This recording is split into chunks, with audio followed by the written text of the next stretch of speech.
Assalamualaikum warahmatullahi wabarakatuh. Perkenalkan, saya Purwati Ayu Utami dengan NPM 2357051007 dari kelas D. Di video kali ini saya akan menjelaskan tentang bagaimana saya belajar tentang materi FSA atau Finite State Automata. Nah, jadi apa sih Finite State Automata atau FSA itu? Finite State Automata atau otomata dengan state berhingga merupakan mesin otomata yang mengenali bahasa reguler. FSA ini memiliki state yang banyaknya berhingga dan dapat berpindah dari suatu state ke state yang lainnya berdasarkan input yang ada. Kemudian, perpindahan antara satu state ke state yang lain dinyatakan sebagai transisi.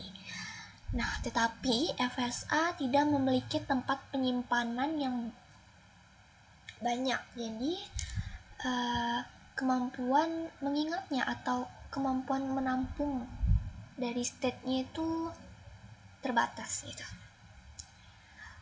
Kemudian ini adalah contoh dari FSA sendiri. Di sini ada lampu yang mana terdapat hanya dua keadaan, yaitu off dan juga on.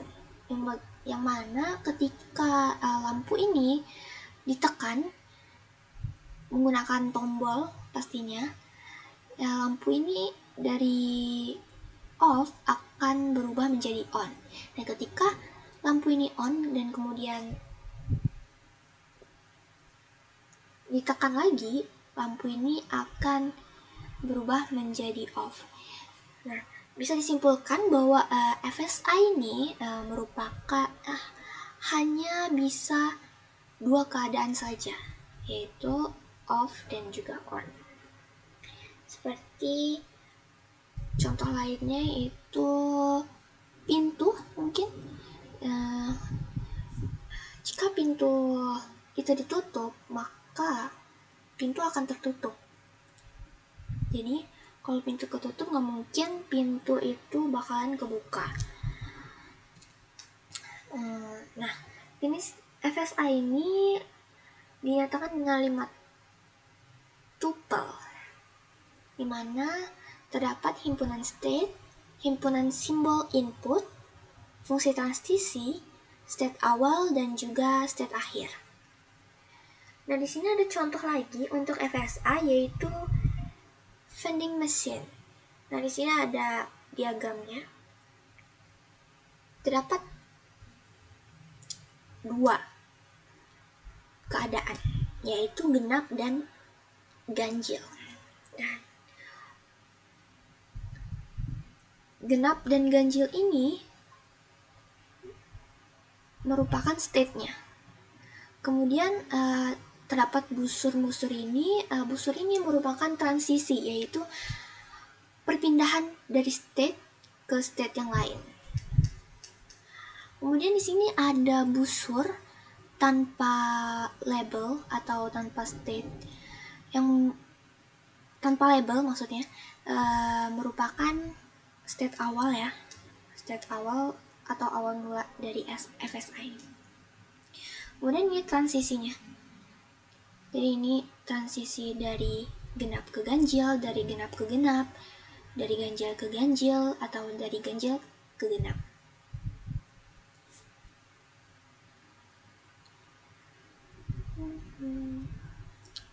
Nah, FSA ini juga dibedakan menjadi dua, yaitu DFA dan juga NFA. DFA merupakan atau biasa disebut dengan Deterministic Finite Automata, yaitu otomata berhingga yang tertentu. Sedangkan NFA atau Non-Deterministic Finite Automata merupakan otomata berhingga yang tidak menentu. Nah, ini contoh dari Deterministic Finite Automata.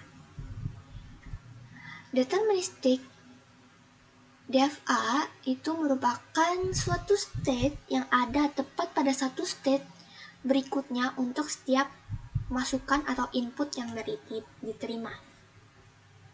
Contohnya nih, terdapat Q1, Q2, dan Q0, Q1, Q2. Nah, di sini ada transisinya yaitu A dan B. Kemudian state awalnya itu merupakan Q0. Kemudian di sini ada state akhirnya Q2. Jadi untuk sebuah state dan input yang berlaku bisa ditentukan tepat satu state berikutnya. Contohnya yaitu bila dimasukkan string ABB pada mesin tersebut, maka Q0, ABB sama dengan Q0, BB. Q1, B sama dengan Q2. Nah, jika mesin tersebut diinputkan string BA, maka Q0, BA, kemudian Q1 itu ABA, Q1 BA, Q2A sama dengan Q1. NFA atau Non-Deterministic Finite Automata. Jadi pada state ini, untuk setiap state itu tidak selalu tepat pada satu state berikutnya untuk setiap masukan. Misalnya, dari satu state bisa terdapat 0, 1, atau lebih dari transisi dari input yang sama. Apa sih perbedaan dari DFA dan NFA? Nah, perbedaannya itu terdapat pada fungsi transisinya ya.